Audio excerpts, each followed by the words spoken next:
Quer renovar a sua casa de maneira simples, rápida e barata? Fica aqui comigo que eu vou ensinar tudo o que você precisa saber para fazer uma composição de quadros linda aí na parede da sua casa. Com o hashtag MeAjudaBru, a Mari Soares mandou a dica de como colocar quadros na parede. E é sobre isso que a gente vai falar hoje.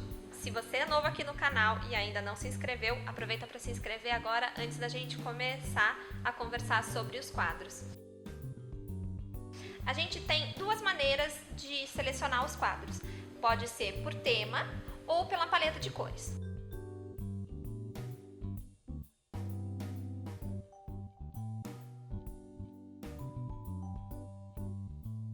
Se você tiver várias molduras aí na sua casa e que elas não conversam entre si, um jeito legal é você comprar spray e fazer com que todas as molduras fiquem da mesma cor.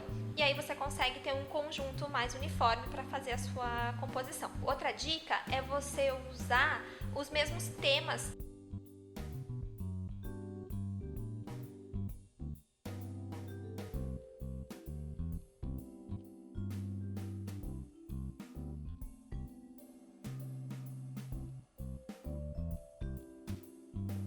Você pode usar temas de flores, fotos, frases misturadas no meio, quadros de paisagens, ou de repente você só escolhe uma paleta de cores e faz tudo misturadão mesmo.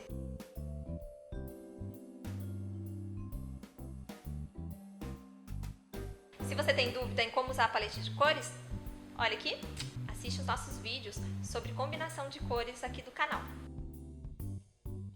Como pendurar os quadros na parede? Existem duas maneiras, o jeito antigo e o jeito novo.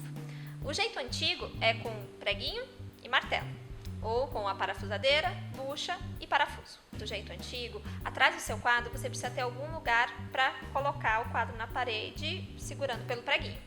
Pode ser aquele arame, que normalmente fica atrás dos quadros, ou aqueles colocadores que algumas pessoas colocam também, que tem um buraquinho, como vocês estão vendo aqui na imagem de referência, para você colocar o quadro ali.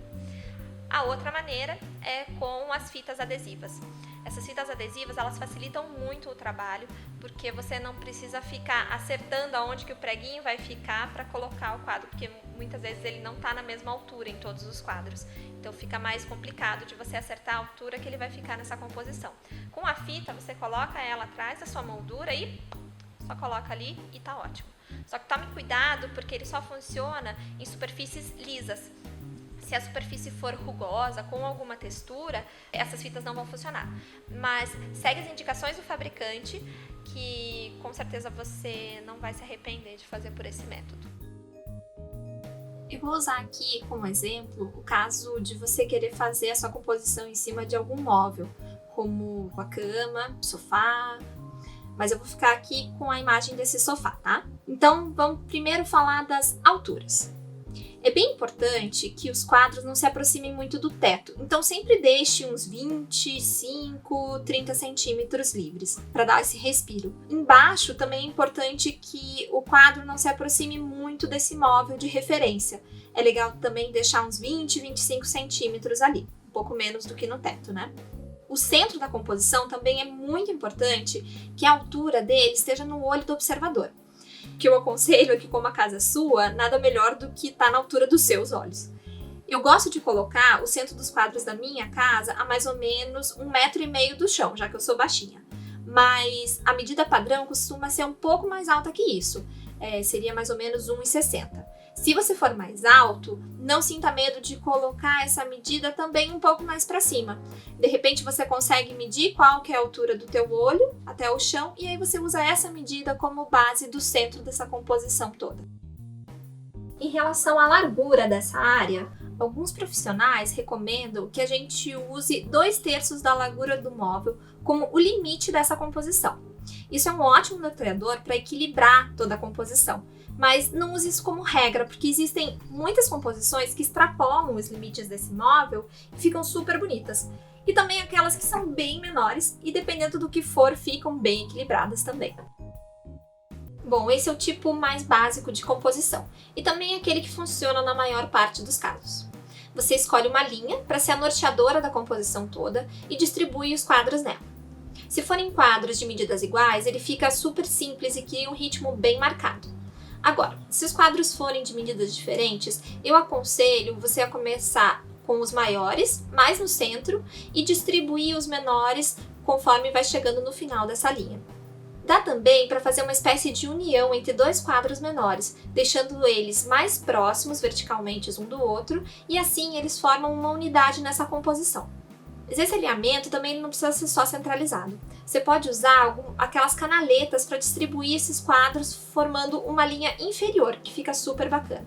Outra maneira de compor, quando você tem muitos quadros para colocar na parede, é usar duas linhas, uma inferior e a outra superior, e distribuir os seus quadros usando elas como guias. Fica super legal e, dependendo do tamanho e de como eles forem colocados, dá a impressão que essa linha é uma espécie de plano reflexivo. Se você tem um pé direito mais alto ou uma parede inteira que você quer colocar vários quadros, você pode usar guias na vertical também. É uma opção bacana de você poder colocar várias fotos, por exemplo. No caso da composição retangular, você usa como base o formato de um retângulo ou quadrado. Ele pode ser externo a toda a composição ou interno. Se for externo, você delimita essa área primeiro e coloca os quadros alinhados a esse retângulo. Depois vai completando o meio com os outros quadros. Cuide com o equilíbrio da composição. Se você colocar um quadro maior e mais colorido de um lado, equilibre o conjunto acrescentando um mais pesado do outro lado também. Às vezes pode ser um tamanho menor, mas que seja mais colorido e isso vai dar um peso maior para o quadro. Se você optar pelo retângulo interno, você pode colocar primeiro o quadro ou os quadros ali formando esse retângulo e depois você distribui os outros em volta. Um dos jeitos de testar a composição que a gente acabou de mostrar para vocês é você pegar um papel pardo ou um papel jornal ou qualquer papel que você tenha aí mesmo, você recortar o formato do papel no formato que você tem, os quadros, e aí você vai testando eles na parede, grudando com uma fitinha crepe mesmo. Esse jeito eu acho bem legal porque você consegue ter essa visualização toda da área mesmo onde ele vai ficar, né? Você consegue ir longe, visualizar, dá um pouquinho mais de trabalho, mas às vezes vale a pena. Aonde você pode adquirir os quadros? Se você não tiver esses quadros na sua casa, existem várias lojas online que te entregam esses quadros já com as molduras. Não esqueça só da dica de você escolher coisas que estejam ou no mesmo tema ou em cima da mesma paleta de cores. E tente manter a cor das molduras sempre igual, porque isso traz uma unidade bem bacana. Então, se você começou a escolher a moldura branca, continua com a moldura branca. Se você escolheu a moldura dourada, continua com a moldura dourada. Particularmente, eu gosto de cores mais neutras para as molduras. Eu não gosto muito de moldura colorida, porque eu acho elas mais difíceis de compor e acabam ficando com um ar um pouquinho brega. As minhas escolhas sempre são da paleta dos neutros para as molduras. Então eu gosto da branca, eu gosto bastante da dourada, madeira, preto também. Eu gosto bastante das molduras quando ela vem com aquele passepartout. Eu acho que dá uma elegância extra assim para o quadro. Você pode também usar fotos para fazer toda essa composição, e como é difícil se manter na mesma paleta de cores das fotos, de repente uma boa é você imprimir todas as fotos em preto e branco, e assim você consegue de novo essa unidade da paleta de cores que a gente estava falando.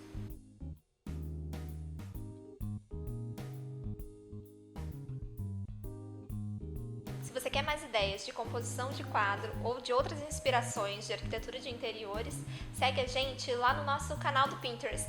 Vou deixar uma pasta para vocês com vários exemplos de composições como os que a gente mostrou aqui nesse vídeo. Tem alguma dúvida? Tem alguma sugestão? Não esquece de colocar o hashtag #MeAjudaBru que eu te respondo no próximo vídeo. Semana que vem tem mais dicas de como você pode renovar a sua casa, bem no estilo faça você mesmo, botar a mão na massa. E aproveita agora que você está de quarentena, ou depois quando tudo isso passar mesmo, porque o legal é a gente ter a nossa casa sempre bonita e com a nossa cara. Eu espero vocês, até a próxima semana. Tchau, tchau!